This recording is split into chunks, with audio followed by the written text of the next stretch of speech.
नमस्कार, इतना स्वदेश पर आपका स्वागत है। आप देख रहे हैं गुड मॉर्निंग स्वदेश। आपके साथ मैं हूं मानसी दवे। भारतीय बाजार के लिए आज का सेंटिमेंट क्या होगा, आज का ट्रेड सेटअप क्या है, स्ट्रैटेजी क्या बनाएंगे और साथ ही कौन से शेयर्स है जिस पर आपको रखनी चाहिए नजर, उस पर विस्तार से बातचीत करेंगे। शुरुआत विदेशी बाजार के संकेतों के साथ। विदेशी बाजार से एशियाई बाजार में हल्की बढ़त जरूर नजर आ रही है, क्योंकि एसजीएक्स निफ्टी में हम देख चुके हैं करीब 20 अंकों की बढ़त के साथ 17,880 के पार कामकाज देखने को मिल रहा है। तो जापान, कोरिया, चीन के बाजार में भी उछाल है, लेकिन यूएस मार्केट से सेंटिमेंट्स नहीं हैं, क्योंकि कल हमने देखा प्रेसिडेंट्स डे के मौके पर अमेरिकी बाजार बंद थे। हालांकि अमेरिकी फ्यूचर्स में कमजोर संकेत इस वक्त आते हुए दिख रहे हैं। इसके अलावा इकोनॉमिक इंडिकेटिव एक्शंस हैं जिस पर आपको खास नजर रखनी चाहिए। स्टॉक फ्यूचर्स में तो एक फ्लैट या नेगेटिव बायस पर ट्रेड देखने को मिल रहा है, लेकिन रिटेल जायंट्स जैसे कि वॉलमार्ट, होम डेपो जैसी कंपनियों के नतीजे स्लेटेड हैं, तो इनसे पहले इन स्टॉक्स पर भी खास तौर से आपको नजर रखनी चाहिए। और इसके अलावा फेड मिनट्स जो कि बुधवार को रिलीज होने वाले हैं, इससे ठीक पहले अक्रॉस द ग्लोब सारे के सारे मार्केट्स में एक इम्पैक्ट आता हुआ दिख सकता है, और ऐसा ही इम्पैक्ट एंटिसिपेटेड है अमेरिकी बाजार में भी, जब वापस वो खुलते हुए नजर आएंगे। इसके अलावा अगर यूरोपीय बाजार की बात करें, कल दोपहर हमने देखा क्लोज मिक्स सेंटिमेंट्स के साथ ही होते हुए दिखे। ऑफकोर्स ये फेड नोट्स का इंतजार है हर मार्केट को, उससे ठीक पहले हम देख रहे हैं कॉशियस आउटलुक यहाँ पर नजर आ रहा है। अगर देखेंगे यूरोजोन कंज्यूमर कॉन्फिडेंस जो है वो फरवरी में बढ़ता हुआ दिखा, तो इकोनॉमिक इंडिकेटिव एक्शन वहाँ पर भी है जिस पर नजर आपको रखनी चाहिए। और इसके अलावा एशियाई बाजार इस वक्त हम देख रहे हैं हरे निशान के साथ ट्रेड्स देखने को मिल रहे हैं। During the day Asian markets में किस तरह के सेंटिमेंट्स डेवलप होते हैं, इस पर खास तौर से हमें नजर रखनी होगी। कमोडिटीज, करेंसी और क्रिप्टो की अगर बात करें, कमोडिटी बाजार का हाल एक बार देख लेते हैं और साथ ही बुलियन मार्केट में भी किन सेंटिमेंट्स पर कामकाज देखने को मिल रहा है, क्योंकि एनर्जी पैक की चाल को अगर आप देखेंगे हल्की सी चेंज यहाँ पर देखने को मिले हैं, और हमने जो पिछले हफ्ते देखे थे उससे इस वक्त सेंटिमेंट्स जो है थोड़े से बदलते हुए नजर आएंगे। ब्रेंट क्रूड जो है $83 के आसपास ट्रेड करता हुआ देखने को मिला है। नेचुरल गैस में लगातार दूसरा ट्रेडिंग सेशन है, जबकि बिकवाली का दबाव आप देख रहे हैं। और साथ ही बुलियन मार्केट के ट्रेंड को अगर समझेंगे एक टाइट रेंज में, क्योंकि फेड के मिनट से ठीक पहले कॉशन है जो कि इस वक्त बुलियन मार्केट में या कमोडिटीज में ही ओवरऑल देखने को मिल रहा है। हालांकि हरे निशान में हम देख रहे हैं सिल्वर में कामकाज ऑलमोस्ट 100-125 अंकों की बढ़त के साथ हम देख रहे हैं सिल्वर में कामकाज, और साथ ही सोने के वायदे भी अगर देखेंगे यही सेम सेंटिमेंट्स आपको विदेशी बाजार में भी दिखेंगे। हरे निशान में ट्रेड्स तो नजर आ रहे हैं, लेकिन कॉशियस आउटलुक फेड मिनट से ठीक पहले वहां पर भी देखने को मिल रहा है। गोल्ड में तो हम बिकवाली का दबाव भी देख रहे हैं। इसके अलावा अगर आप देखेंगे currency US 10 year treasury yields जो हैं वो 3.85 के लेवल्स पर है। बिटकॉइन के अब करीब 1.5% की बढ़त देखने को मिली, और डॉलर इंडेक्स जो है 103 के लेवल्स के आसपास ही ट्रेड करता हुआ देखने को मिला है। तो मिला जुला सेंटिमेंट ही कहना चाहिए, क्योंकि एशियन मार्केट्स की एक मिक्स ओपनिंग होती हुई दिखी है। यूएस मार्केट से आज हमारे पास क्यूज नहीं है, और साथ ही फेड मिनट से एक इंपॉर्टेंट इवेंट है जिसको वॉच आउट करना होगा। चलिए आगे बढ़ते हैं। भारतीय बाजार के लिए कल संस्थागत निवेशकों ने क्या किया वो आपको बताते हैं। एफआईएस डीआईएस का एक्शन आपके टीवी स्क्रीन पर आ जाएगा। एफआईएस की आई है बिकवाली। कैश मार्केट में करीब 158 करोड़ की बिकवाली एफआईएस ने की है, वहीं 86 करोड़ की खरीदारी डीआईएस ने कैश मार्केट में कर दिखाई है। वायदा बाजार में इंडेक्स फ्यूचर्स का ट्रेंड करीब 690 करोड़ की बिकवाली का है, वहीं इंडेक्स ऑप्शंस में 4,697 करोड़ की खरीदारी देखने को मिली है। तो क्लियरली एफआईएस ने कैश मार्केट में बिकवाली की है। साथ ही वायदा बाजार में अगर आप देखेंगे इंडेक्स फ्यूचर्स में बिकवाली है, हालांकि इंडेक्स ऑप्शंस में खरीदारी के आंकड़े यहाँ पर देखने को मिले हैं। और साथ ही कैश मार्केट में डीआईएस की तरफ से जो हल्की से एक छोटा सा क्वांटम है, लेकिन खरीदारी के आंकड़े हैं, इस पर आपको नजर जरूर रखनी चाहिए। तो क्लियरली कुछ दिन पहले जहां एफआईएस की खरीदारी के सेंटिमेंट्स नजर आए थे, वो सेंटिमेंट्स कह सकते कि वन ऑफ ही थे, कुछ 2 या 3 सेशंस के थे। एफआईएस की बिकवाली का ट्रेंड जो है वो वापस लौट आया है। चलिए आगे बढ़ते हैं। सारे के सारे सेंटिमेंट्स के साथ अब चलते हैं और बात करते हैं मार्केट एक्सपर्ट से। तनीषा एकेडमी के नितिलेश पावस्कर हैं हमारे साथ, उनसे बातचीत करते हैं और आज का ट्रेड सेटअप समझते हैं। नितिलेश, गुड मॉर्निंग, स्वागत है आपका 18 स्वदेश पर। कल हमने देखा बैंक निफ्टी के मुकाबले ज्यादा कमजोर रहा। ऑलमोस्ट 450 पॉइंट्स के डाउन ट्रेंड वहां देखने को मिले। 40,700 के आसपास क्लोजिंग देखी हमने, और साथ ही निफ्टी में भी 17,844। कहा तो यही जा रहा है कि इंडेक्स का मार्केट रहा नहीं, स्टॉक स्पेसिफिक मूव्स पर नजर रखनी चाहिए। आपकी स्ट्रैटेजी इंडेक्स पर क्या है? Good morning ma'am. देखो, लास्ट कुछ सेशन से हम लोग कंटिन्यूअसली कह रहे हैं कि जब तक 18,200 के ऊपर क्लोज ना दे तब तक बाइंग में नहीं रहना है, और एग्जैक्टली व्यू हमेशा मैच हो रहा है। तो अभी भी मेरा जो व्यू है वो सेल का ही व्यू है। निफ्टी में अगर हम लोग देखेंगे तो 17,800 एक इम्पोर्टेंट सपोर्ट है और ऊपर में एक रेजिस्टेंस है 17,965 के आसपास। तो थोड़ा भी उछाल मिलेगा तो 18,000 रुपए के स्टॉप लॉस के साथ स्ट्रिक्टली हमें बेचना पड़ेगा। 17,600 हमारा पहला टारगेट होगा। उछाल में बेचना है लेकिन स्ट्रिक्टली स्टॉप लॉस 18,000 का मेंटेन करना है। अगर उसके ऊपर निकलता है तो पोजीशंस को कट करना है। जैसे आपने कहा कि एग्जैक्टली मार्केट भी स्टॉक स्पेसिफिक है, लेकिन मूव जो आ रहे हैं वो बैंक निफ्टी में काफी बढ़िया मूव आ रहे हैं निफ्टी के मुकाबले। तो बैंक निफ्टी में भी हमें एक लेवल का ध्यान रखना पड़ेगा। 41,000 से लेके 41,300 ये मार्केट के लिए काफी बड़ा हर्डल बन चुका है। जब भी इस लेवल में जाएगा तो आप एक बार कॉन्ट्रा प्ले कर सकते हो। बिकवाली का ट्रेंड वहां भी देखने को मिलेगा, लेकिन बैंक निफ्टी तभी पॉजिटिव होगा जब ये 41,700 रुपीज के ऊपर ट्रेड करेगा। अगर ये ट्रेड कर देता है उस लेवल के ऊपर तो हमें फिर से एक 700 से 800 पॉइंट अपसाइड मोमेंटम भी देखने को मिल सकता है। तो इंडेक्स के ऊपर मेरा जो व्यू है वो सेल ऑन राइज का व्यू है। बार बैंक निफ्टी में अपसाइड मोमेंटम देखा जा सकता है, लेकिन इस वक्त तो हम देख रहे हैं बैंक निफ्टी की कमजोरी जो है निफ्टी के मुकाबले और ज़्यादा बड़ी या हावी होती हुई निफ्टी के मुकाबले। और 17,800 इंपॉर्टेंट सपोर्ट है निफ्टी के लिए, 17,900 एक रेजिस्टेंस है और 18,200 के पार अगर जाएगा तो वहां से एक्शन देखने को मिलेगा। तो 18,200 से ठीक पहले कुछ भी नहीं करने की या कॉशियस एहतियात बरतने की राय इस वक्त नितिलेश की तरफ से। नितिलेश, स्टॉक्स कौन से होंगे आज आपके रेडार पर? अपोलो हॉस्पिटल में मैम बिकवाली करना है, 4,600 के नीचे बिकवाली करना है। 4,650 का स्टॉप लॉस होगा। 4,500 से लेके 4,440 ये हमारे टारगेट होंगे।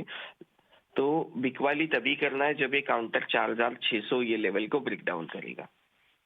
तो चलिए, बिकवाली की रणनीति इस वक्त स्टॉक स्पेसिफिक भी अपोलो हॉस्पिटल्स में 4,500 पहला लक्ष्य, उसके बाद 4,450 तक के भी टारगेट्स यहाँ पर नीचे साइड के देखने को मिल सकते हैं।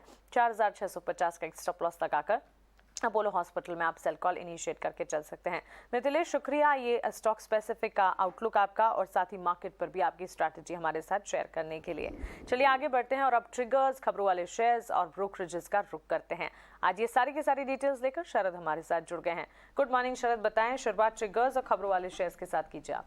Good morning Mansi. तो सबसे पहले ट्रिगर्स पे फोकस करेंगे और आज आपका ही सेक्टर हम लोग सबसे पहले लेते हैं अल्ट्राटेक सीमेंट। यहाँ पे जो है आज एनालिस्ट मीट होने वाली है और यहाँ पे जो बड़े दिग्गज बाइंग हाउसेज जो है इंस्टीट्यूशनल जो है पार्टिसिपेट करेंगे। एफआईज में जो है फिडेलिटी और जेपी मॉर्गन जैसे दिग्गज प्लेयर्स हैं और डीआईज में जो है एसबीआई म्यूचुअल फंड भी रहने वाले हैं। इसके अलावा अदानी पावर और टाटा पावर में थोड़ी इम्पैक्ट देखने मिल सकती है क्योंकि कल रात जो है पावर मिनिस्ट्री की एक नोटिफिकेशन आई है जहाँ पे उन्होंने मैंडेट वापस कर दिया है कि जो भी imported coal based power plants होते हैं उनको अब फुल कैपेसिटी पे काम करना। अब क्यों कैपेसिटी पे ज़्यादा काम करना है? क्योंकि अब समर आ रहा है। अब याद रखिए अर्ली समर भी हो रहा है, तो उसके कारण जो है डिमांड जो है बढ़ने वाली है। तो इसलिए ये ऑलरेडी लास्ट ईयर भी ये लागू किया गया था। तो इन दोनों कंपनीज को जो है एडवर्सली थोड़ी इम्पैक्ट कर सकती है क्योंकि ये अभी फुल्ली कैपेसिटी पे नहीं चल रहे।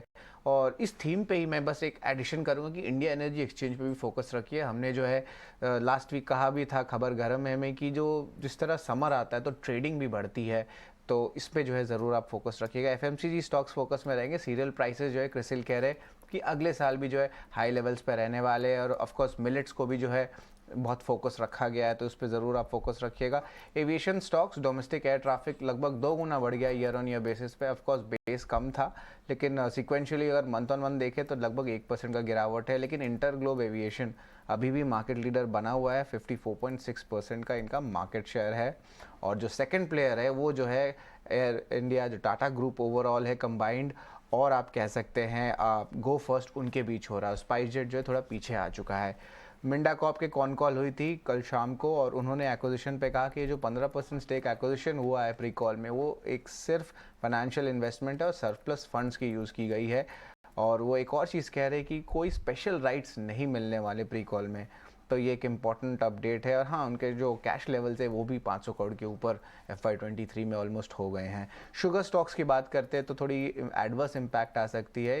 इंडिया की जो शुगर आउटपुट है वो और जो है कम हो सकती है क्योंकि जो केन होती है गन्ना, उसका मेच्योरिटी अब अर्ली होने लगी है और मेजर शुगर प्रोड्यूसिंग स्टेट्स जैसे कि महाराष्ट्र, यूपी, यहाँ पे जो है अर्ली मैच्योरिंग देखने मिल सकता है, लेकिन इम्पैक्ट नेगेटिव होगा। जेके टायर अब कैपिटल रेस पे फोकस करते हैं, 240 करोड़ रेस करेगी डिबेंचर से, इंटरनेशनल फाइनेंस कॉर्प से, और दूसरे साइड बीपीसीएल भी 1500 करोड़ रेस करेगा प्राइवेट प्लेसमेंट बॉन्ड के साथ। जेआर इंफ्रा अच्छा पिक है एनालिस्ट का, और यहाँ पे L1 बिडर जो है लगभग 2 प्रोजेक्ट के हुए हैं 3600 करोड़ का, तो आप order to market cap ratio भी स्ट्रॉन्ग है यहाँ पे। बीएमएल की बात करें तो एमओयू साइन कर लिए हैं डीएमआरसी के साथ, जहाँ पे एसपीवी रहेगा बहरेन के मेट्रो को लेके। और यूबीएल में जो है सुप्रीम कोर्ट ने जो है स्टे लगा दिया इनक्लैट के ऑर्डर को और यूनाइटेड ब्रूअरीज का और सीसीआई के रिकवरी प्रोसीडिंग्स का। अब ये जो स्टे लगा है, जहाँ पे एक पेनल्टी लगने वाली थी लगभग 750 करोड़ रुपए की, जो बियर कार्टेल केस को लेके था। ग्लैंड फार्मा की बात करें, 400 करोड़ एक्सपेंशन तेलंगाना प्लांट में। मैंगलोर केमिकल्स इंपॉर्टेंट है, प्रमोटर्स लगभग प्लेज किए 19 लाख शेयर्स, और ये जो प्रमोटर हैं जुआरी एग्रो केमिकल के हैं, तो इस पे ज़रूर आप फोकस रखिएगा और नेगेटिव रिएक्शन देखने मिल सकता है। और आखिर में एसीसी अंबुजा सीमेंट्स फोकस में रहेगा। यहाँ पे एजेंसी से खबर आ रही है कि वो ऑपरेशंस रिज्यूम करने वाले हैं उनके गागल और दालरघाट प्लांट्स में जो हिमाचल प्रदेश में है, और दोनों पार्टीज़ के बीच जो ट्रांसपोर्टर्स के बीच जो इशू हुई थी, वहाँ पे जो है लगभग 10 से लेके 12% का फ्रेट रेट्स में कटौती होगा। तो एक टाइप से कह सकते हैं समझौता हो गया है दोनों पार्टीज़ में।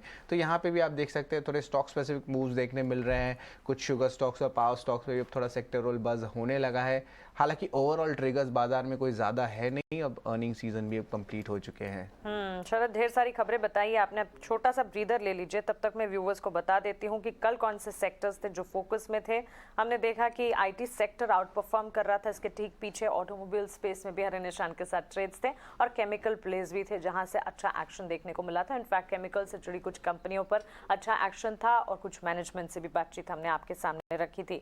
इसके अलावा शरद अभी हमें बता रहे थे सीमेंट लगातार पिछले हफ्ते से इस हफ्ते जैसे ही प्राइस हाई की खबर आई, उसके ठीक बाद एक एक कर कई सारे डेटा पॉइंट्स आ रहे हैं, जिसके चलते सीमेंट स्टॉक्स फोकस में। आज भी जैसे हमें शरद बता रहे हैं, अल्ट्राटेक सीमेंट की एनालिस्ट कॉल है, इसके टेक अवेज का इंतजार होगा, और कुछ इंपॉर्टेंट अगर निकल कर आता है हम आप तक जरूर पहुंचाएंगे। और इसके अलावा भी आप देखिए एसीसी और अंबुजा सीमेंट, क्योंकि नए प्रोडक्शन की खबरें आ रही हैं और इनके जो प्लान्स है उसमें प्रोडक्शन शुरू होने की खबरों के चलते ये फोकस में रहेंगे। एविएशन स्टॉक्स, एफएमसीजी प्लेस पर भी नजर रखें, न्यूज फ्लोज वहां पर भी है, और साथ ही पावर स्टॉक्स, अडानी पावर और टाटा पावर पर फोकस रहेगा। ये सारे के सारे शेयरों पर विस्तार से आगे हरा सौदा में हम हमारे टेक्निकल एक्सपर्ट से भी बातचीत करेंगे। शरद, अब आप बताइए ब्रोकरेज के रडार पर कौन से शेयर्स हैं? जी बिल्कुल, सबसे पहले गोल्डमैन सैक्स फोकस में रहेगा। यहाँ पे उन्होंने आईटीज पे मेंटेन बाई रखा है, लक्ष्य 450 रुपये का रखा है, और वो कह रहे हैं कि इन्वेस्टर्स जो है अभी डिस्कस करें फेयर वैल्यूएशन आईटीसी को लेकर। ऑफ कोर्स एफएमसीजी बिजनेस में तो मेजॉरिटी एबिटा कंट्रीब्यूशन होता है, लेकिन वो कह रहे हैं कि वैल्यूएशंस अभी भी स्टीप डिस्काउंट पे अगर इंडियन एफएमसीजी कंपनीज के साथ कंपेयर करें तो, और जो ओवरऑल प्रीमियम देखने मिल रहा है उनके टोबैको सेगमेंट में, वो जो है इनलाइन आ रही है अपनी ग्लोबल टोबैको पीयर्स के साथ। और स्टॉक में भी बहुत अच्छी तेजी देखने मिली थी, ऑलमोस्ट 400 लेवल्स को भी टच किए थे। सिटी का भी व्यू आया मैरिको में, और यहाँ पे वॉल्यूम ग्रोथ एक्सेलरेशन हो सकती है कोर ब्रांड्स में, और उसके कारण जो है उन्होंने 90 दिन का पॉजिटिव कैटलिस्ट वॉच जो है वो ऑन कर दिया। अब जब ये 90 दिन कैटलिस्ट वॉच होता है, इसका मतलब कि पॉजिटिव रिएक्शन स्टॉक्स में देखने मिल सकता है, और जो ओवरऑल फोर्थ क्वार्टर है वहाँ पे भी एक अच्छी वॉल्यूम अपटिक देखने मिल सकती है। जेपी मॉर्गन भी रहेगा फोकस में, उन्होंने पावर ग्रिड पे कहा है कि मेंटेन ओवरवेट रखा है, लक्ष्य 250 रुपये प्रति शेयर रखा है, लेकिन यहाँ पे वो कह रहे हैं कि तो पोटेंशियल जो है गाइडेंस जो होते हैं ना कैपेक्स का, उसमें और बढ़ा देखने मिल सकता है। और ऑफ कोर्स ये 5 इंटरस्टेट प्रोजेक्ट्स भी जो है ट्रांसमिशन के पावर ग्रिड ने जीता है, तो ऑफ कोर्स आपके पावर स्टॉक्स और ओवरऑल जो हम कह रहे थे थोड़ी देर पहले इलेक्ट्रिसिटी थीम पे, उस पे भी आप ज़रूर फोकस रखेंगे। मॉर्गन स्टैनली का भी भारतीय एयरटेल पे रिपोर्ट आया है, मेंटेन ओवररेट रखा है, लक्ष्य 860 रुपये प्रति शेयर का रखा है। और भारतीय एयरटेल ने क्या किया है कि एक फर्स्ट मूवर एडवांटेज किया है। अब जो छोटे हायर मिनिमम रिचार्ज प्लान्स होते हैं ना, उसको थोड़ा बेस को बढ़ा दिया है, और उन्होंने लॉन्च किया है 2 और सर्कल्स में, तो उसके कारण जो है एंट्री लेवल टैरिफ्स को अब बढ़ा रहे हैं। तो ये एक बड़ा मूव देखने मिला, और ये सबसे पहले कर रहे हैं as compared to Vodafone Idea और रिलायंस जियो। जेपी मॉर्गन भी एनबीएफसीज में रिपोर्ट लाए हैं, और इसमें 2 अहम टॉपिक्स हैं। सबसे पहला बजाज फाइनेंस का लक्ष्य है 9,000 रुपये प्रति शेयर का, एलटी फाइनेंस दूसरा टॉपिक है, लक्ष्य है 115 रुपये प्रति शेयर का। और ये जो पिक्स हैं इनका मेन रीज़न ये है कि जो positive earning traction post Q3 results भी जो है ओवरऑल देखने मिले हैं। तो ये जो 2 अहम पिक्स आपके जेपी मॉर्गन से आ रहे हैं एनबीएफसीज पे। बिल्कुल, एनबीएफसीज पर अब नजर है।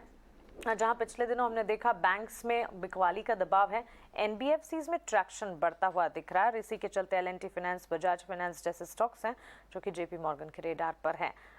शुक्रिया शरद ये सारी डिटेल्स हमें बताने के लिए। ऑन दिस नोट एक छोटे से ब्रेक के लिए हम रुक रहे हैं। ब्रेक के उस पार ट्रेडिंग आइडियाज और कमोडिटी मार्केट का भी जायजा लेंगे। आप बने रहें।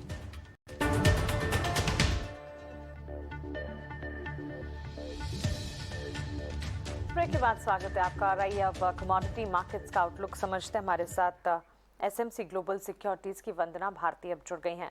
वंदना, गुड मॉर्निंग, स्वागत है आपका ईटी नाउ स्वदेश पर। शुरुआत एनर्जी पैक के साथ ही करेंगे। सप्लाई को लेकर सेंटिमेंट्स तो थे ही, लेकिन इसके अलावा अब सारी की सारी नजरें जो हैं, क्योंकि फेड के कमेंट्स आने वाले हैं, उस पर है। ऑयल प्राइसेस में हल्की सी हम देख रहे हैं एक चेंजेस नजर आ रहे हैं। $83-84 अ बैरल के आसपास ही ब्रेंट क्रूड ट्रेड करता हुआ। घरेलू बाजार में क्या सेंटिमेंट्स होंगे? क्या इन स्तरों को देखते हुए आगे बिकवाली की रणनीति बनेगी? जी गुड मॉर्निंग मानसी। फेड का स्टेटमेंट काफी इंपॉर्टेंट है और एक्सपेक्टेड है यहाँ पे कि थोड़ा सा वो हाइक के बारे में फिर से क्यूज दे सकते हैं मार्केट को। इसकी वजह से थोड़ा सा नर्वसनेस रहेगा कमोडिटीज में। डेफिनेटली यहाँ पे क्रूड में सेल करके चलना चाहिए। 64.35 के करीब सेलिंग इनिशिएट करनी चाहिए। 63.30 का टारगेट होगा। स्टॉप लॉस यहाँ पे लगा सकते हैं 64.80 का। साथ में एनर्जी पैक की बात हो रही है मानसी, तो मुझे लग रहा है कि एक कोशिश कर रहा है नेचुरल गैस, लेकिन अभी कोई बहुत बड़ा मेजर ट्रिगर नहीं है कि वो यहाँ पे एक स्ट्रॉन्ग पुल बैक ले। तो मेरे ख्याल से वहां पे भी एक इम्पैक्ट जो रहेगा वो देखने को मिलेगा और हायर साइड से बिकवाली आ सकती है 5 से 6 रुपए तक की। तो चलिए, बिकवाली की रणनीति यहाँ पर एनर्जी पैक में और कच्चे तेल की चाल में भी 6330 तक के टारगेट्स एंटिसिपेट कर रही हैं वंदना। बुलियन मार्केट में भी सेम सेंटिमेंट्स देखने को मिले हैं। हालांकि बढ़त जो है सोने चांदी की चाल में, विदेशी बाजार हो चाहे घरेलू बाजार हो, गोल्ड डाउनवर्ड आउटलुक दिखा रहा है और साथ ही सिल्वर में अच्छा एक्शन हम देख रहे हैं इनफैक्ट इन डोमेस्टिक मार्केट्स। आपकी राय क्या होगी? टाइट रेंज में है। I am sure the Fed caution is playing it. जी मानसी, इसमें एक चीज है कि हमें मेजर ट्रेंड के साथ रहना चाहिए। अभी मेजर ट्रेंड थोड़ा सा यहाँ पे बेयरिश है गोल्ड और सिल्वर दोनों में ही। तो यहाँ पे 56,200 एक लेवल रहेगा जहाँ पे सेलिंग इनिशिएट करनी चाहिए। नीचे की तरफ मुझे 55,800 का लग रहा है। स्टॉप लॉस प्लेस करना होगा 56,400 का। सिमिलरली मुझे लग रहा है कि सिल्वर में भी एक सेलिंग प्रेशर जो है वो बनेगा यहाँ पे। और कल की मार्केट में भी हम लोगों ने बहुत ज्यादा उछाल आता हुआ नहीं देखा था, ये 100 पॉइंट्स का था। तो ऊपर की तरफ से 65,800 की तरफ से यहाँ पे सेलिंग इनिशिएट करना चाहिए। 65,400 का टारगेट होगा। स्टॉप लॉस हम यहाँ पे लगाना चाहिए हमें 66,000 का। वंदना, ड्यूरिंग द प्रीवियस वीक्स हमने बेस मेटल्स में इन पर्टिकुलर एल्यूमिनियम में सेल कॉल्स ही लगातार देखे हैं, लेकिन वॉलेटिलिटी थोड़ी सी थमती हुई क्या नजर आ रही है? और इसे ध्यान में रखते हुए क्या एल्यूमिनियम में सेल से बाई साइड की तरफ की स्ट्रैटेजी बनेगी? बन सकती है यहाँ पे मानसी। और देखा जाए तो डॉलर इंडेक्स में लगातार गिरावट के बाद उछाल आया है रिसेंट, तो वहां पे बेस मेटल ने रिएक्ट नहीं करा है और सप्लाई टाइटनेस की वजह से यहाँ पे लगातार हम लोगों ने हर डिप पे बाइंग आता हुआ देखा है। और यहाँ पे एल्यूमिनियम में मुझे लग रहा है कि पुल बैक आना चाहिए। 212.50 का लेवल होगा। 212.50 के करीब यहाँ पे बाइंग करनी चाहिए। बहुत ज्यादा शार्प अपसाइड नहीं है, लेकिन 215.50 को यहाँ पे हम टारगेट कर सकते हैं। इसके लिए स्टॉप लॉस लगाना होगा 2 से 11 रुपए का। ओके, तो चलिए, एल्यूमिनियम पर खरीदारी के मौके यहाँ पर बनते हुए दिख रहे हैं। एनर्जी पैक में कंसर्न्स हैं और साथ ही अगर आप बुलियन मार्केट की चाल देखेंगे वहाँ पर हम देख रहे हैं सेंटिमेंट सिल्वर के लिए पॉजिटिव, लेकिन गोल्ड में बिकवाली का दबाव। वंदना, शुक्रिया आपका हमारे साथ जुड़ने के लिए, सवालों के जवाब देने के लिए, कमोडिटीज़ पर अपना आउटलुक शेयर करने के लिए। चलिए आगे बढ़ते हैं। इक्विटी मार्केट्स में आज के ट्रेडिंग कॉल्स आपको बता देते हैं। क्वांटिफाइव की तरफ से हमारे पास 2 कॉल्स हैं, एक बिकवाली की है और एक खरीदारी की है। BEL भारत इलेक्ट्रॉनिक्स लिमिटेड में बिकवाली की रणनीति है। क्वांटिफाई की राय है 92 तक के टारगेट्स देखने को मिल सकते हैं। 96 के स्टॉप लॉस लगाएं और सेल कॉल इनिशिएट करना चाहिए। वहीं इन्फोसिस लगातार हम देख रहे हैं टेक्नोलॉजी काउंटर्स या IT sector, B it heavy weight या फिर छोटे मजौले मिड कैप ITs में अच्छा एक्शन है। तो हैवी वेट्स में भी हम देख रहे हैं अच्छी मजबूती। इनफैक्ट यही सेक्टर था जो कि आउट परफॉर्म भी कर रहा था। इन्फोसिस में खरीदारी की राय 1620 तक के टारगेट्स, 1585 का एक स्टॉप लॉस मेंटेन कर सकते हैं। इसके अलावा एंजल वन की तरफ से भी हमारे पास 2 कॉल्स हैं, एक खरीदारी की, एक बिकवाली का। अल्ट्राटेक सीमेंट पर नजर रखिए, एनालिस्ट कॉल है और एनालिस्ट कॉल से पहले भी सीमेंट स्पेस में हम एक्शन देख रहे हैं, ट्रैक्शन देख रहे हैं। कल भी दिखा ऑलमोस्ट 2% तक की तेजी, यहाँ से तेजी और ज्यादा बढ़ सकती है। 7627 के टारगेट्स एंजल वन मान के चल रहा है।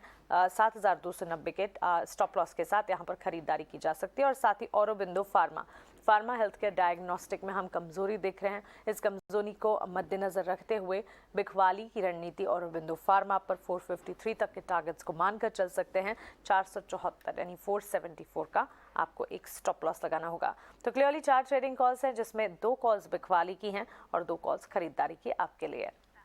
चलिए इसी के साथ गुड मॉर्निंग स्वदेश को हम यहीं समेट रहे हैं, लेकिन जाते जाते आज के इंपॉर्टेंट ट्रिगर्स आप देखिए और थोड़ी देर में खरा सौदा लेकर वापस लौटेंगे। आप बने रहें।